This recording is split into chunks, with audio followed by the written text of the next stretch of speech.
Hello students, I Professor Pote RK welcomes you to online lecture series of structural design 1, that is design of steel structure. So in today's lecture we are going to learn the tension members. So firstly, what is a tension member? Tension member are the linear structural member subjected subjected to the axial tensile force which will elongate the member. In very short and sweet language, tension members are nothing but the member subjected to the axial tensile force. Now, what are the examples of a tension member? The first example is wire rope of a cable. Cable stayed bridges supporting the deck. In the diagram, this red pointer shows you the cable stayed bridge, and this rope is subjected to the tension force. Or the second example is the bottom cord, this bottom cord of the roof truss.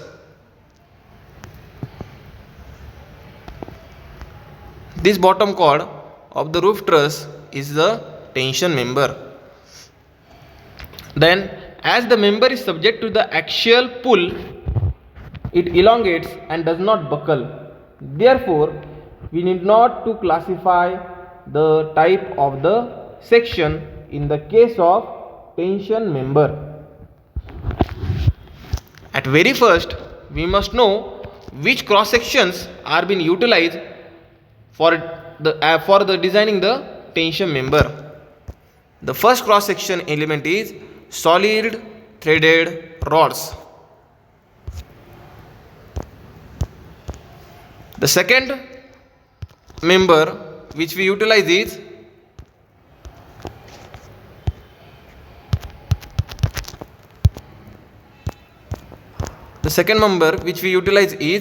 nothing than the angle section. The third section which we utilize is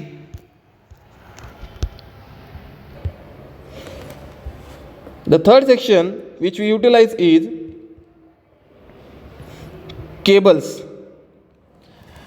Then the limiting yield due to the gross section, rupture of critical section, and the block shear failure. Generally, tension member fails due to the three types of failure. First one is yielding of gross section, second one is rupture of critical section, third one is block shear, and these are the three major causes for failure of a tension member. Then the design of a tension member using single angle and double angle section along with the connections by the bolted and welded connection are the contents of our syllabus. So these are the types of cross section for the tension member. A tension member may consist of single roll section or combined sections as built up section. Usually single angle and double angle section with gusset plates are commonly used for the truss members. The rods or the plate may be used for bracing system in a truss or a built up column. The wire ropes and the cables are used in the case of suspension bridges. Here in the diagram, you may observe various sections which are being utilized for the design of tension member. The very first is round pipe or a tube. Second one is welded eye section. Third one is the square tube. Fourth one is the channel section. Fifth one is the single angle section. Sixth one is the double angle section. Then comes the T section. Then there is two channel box section, four angle box section, I chan I section with 2 cover plates and 4 PLS box section. So these are the various sections which are being utilized for designing a tension members. Then limiting slenderness ratio for the tension member. Table number 3 of IS 800 2007 page number 20 gives us idea regarding the maximum value of effective slenderness ratio. The first column is serial number, second column is for the members, and the last column is for maximum effective slenderness ratio, that is KL upon R. Now this KL upon R is nothing but the effective length which depends upon the support condition, and R is root radius and it is directly given in our steel table, and we have to take out the minimum one. So the member carrying compressive load from dead load and imposed load, that is live load, it is taken as 180. Hence that is the compression member is having slenderness ratio 180.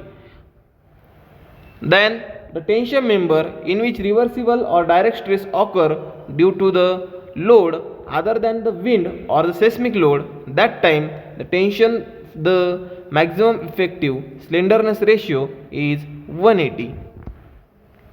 And the next is when the member is subjected to compression force resulting only from combination of earthquake or wind action, that time the maximum slenderness ratio is of 250. The compression flange of a beam against the torsional buckling is 300. Then the members normally acting as a tie in a roof truss or bracing system not considered effective when subjected to the reversible stresses, that time the slenderness ratio is 350. And last one, that is the members which are always in the tension other than the pre-stress members, the maximum slenderness ratio is 400. Then design of tension member, we utilize section number 6 of IS 800 2007 for designing a tension member. Friends, we know that the tension member can fail due to the yielding of cross section, rupture of critical section, and block shear. Hence we need to calculate all the three strength, and after calculating these design strength, we have to check the minimum strength from these three and thereafter design the section from these three strength. So let us begin with the design. The design strength TD of a member shall be greater than the factored tensile acting load on it.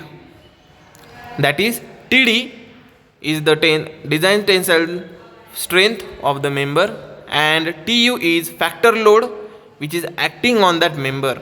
It is clear that if the section is sufficient to take the load, then and then only it will be able to sustain the structure. The design strength TD of a tension member is least of number 1 design strength due to yielding of cross section denoted by TDG, design strength due to rupture of critical section, that is TDN, design strength due to block shear, that is TDB. Now the first one, that is design strength due to yielding of cross section TDG. It is calculated by the formula TDG is equals to AG into Fy divided by gamma m0. Fy is yielding strength of material which is equals to 250 MPa. Ag is a gross section area of a cross section. Gamma m0 is a partial factor safety for the failure in the tension by yielding, and it is equals to 1.1 calculated from table number 5 IS 800 2007, and it is given on page number 30. This Ag is nothing but the gross area of the cross section, and we calculate it from the steel table. So in this way we have to calculate the design strength due to the yielding of cross section. The next is design strength due to the rupture of critical section, that is TDN. Now as we know that there are different elements for which are being used for the design of tension member. So this rupture of critical sections is calculated for the two members, and which is as given. For the plates and the threaded rods, TDN is equals to 0.9 into Fu into An divided by gamma m1. Here Fu is ultimate tensile strength of the material which is assumed as 410 MPa. Then An is the net area of the cross section after deduction of bolt hole, which is equals to B minus N into DH into T. Here B is the width of the section, minus N means number of hole, DH diameter of hole, and the T is nothing but the thickness of the section. Gamma m1 is a partial safety factor for the ultimate tensile failure by rupture, which is equals to 1.25 calculated from table number 5 page 30 of IS 800 2007. Then second part is to calculate the design strength due to the rupture of critical section for the angle section. Usually we calculate it for the single angle section. So TDN is equals to 0.9 into ANC into Fu divided by gamma m1 plus beta into AGO into Fy divided by gamma m0. ANC is nothing but the net area of the connected leg, and AGO is cross area of the outstanding leg. Fu and Fy are the yielding and ultimate stresses respectively.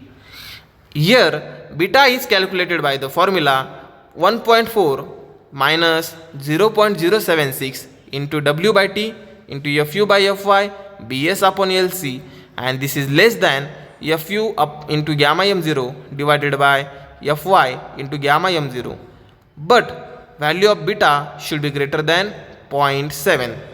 Here in the calculation, first of all we have to calculate the beta, where W is outstanding leg width of the section. We will be studying this, how the calculation of the beta, in the next slide. Bs is the the shear leg width. Lc is the lengthening connection, that is distance between outermost bolt or equivalent length of a welding in a load direction. Here if you observe the diagram, these are the holes 1, 2, 3 and 4.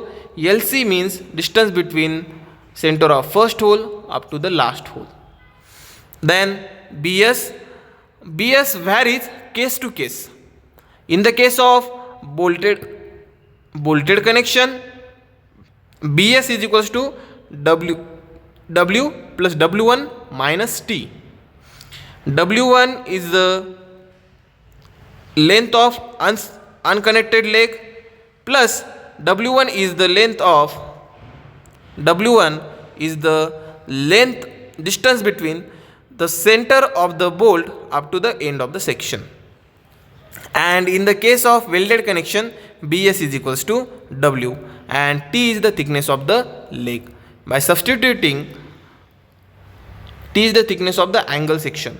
By substituting all this value in the formula of beta, we have to calculate this beta, and almost note it again that value of beta should be greater than 0.7. The third step of our design is to calculate the design strength due to the block shear, which is determined by TDB.